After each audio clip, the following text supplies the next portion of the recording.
roasted smoked beef ang gagawin natin ngayon mga idol. Yan, panoorin nyo lang. So ayan mga idol, ang gagamitin natin ngayon ay yung spare ribs ng baka. Yan oh. Mas maganda yung spare ribs kasi may mga fat siya.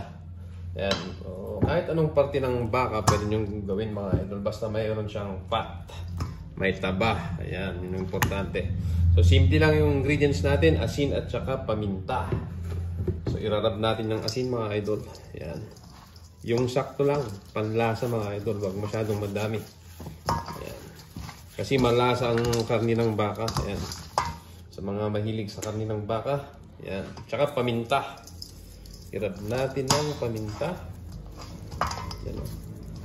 Kung may rosemary kayo mga idol, pwede nyo gamitin. Ayan. So kayo rosemary, no? Damat ng rosemary yun. So ayan na siya. So bago natin pausukan, i-roast itong ating beef, i-dry muna natin. Mas magandang dry ito. So, bago nyo pausukan, i-dry nyo muna. Alright? So, ayan na siya mga idol. Dito natin nilagay sa rooftop. Kasama ng ating manok para mas mabilis. Yan. Kasi maaraw ngayon. Summer na summer. Kaya mas madali tayo makakapag-dry ng karne. Yan. Sa mga gustong sumubok nito. Ayan. Champion to mga idol. Yan o.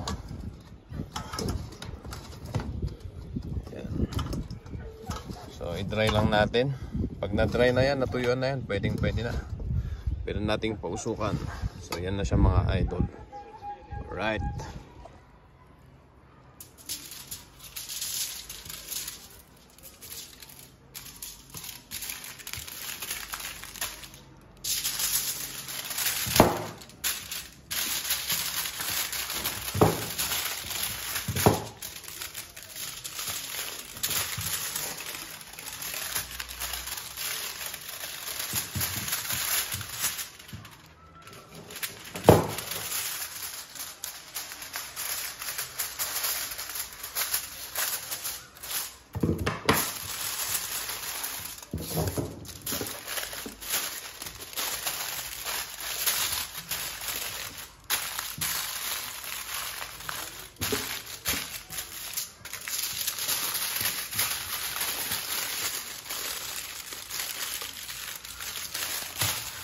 So ayan na siya mga idol.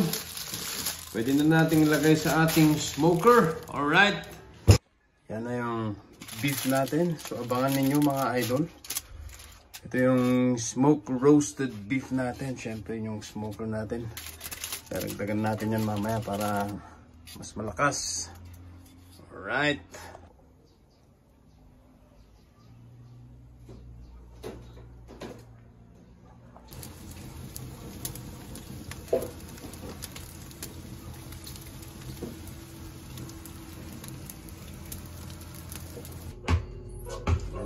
Ating roasted beef mga idol.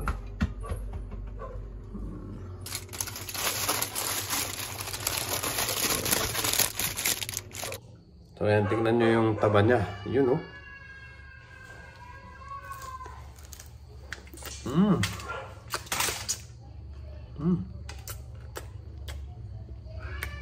Ayos mga idol, champion. Roasted smoked beef, you know. Yung taba niya.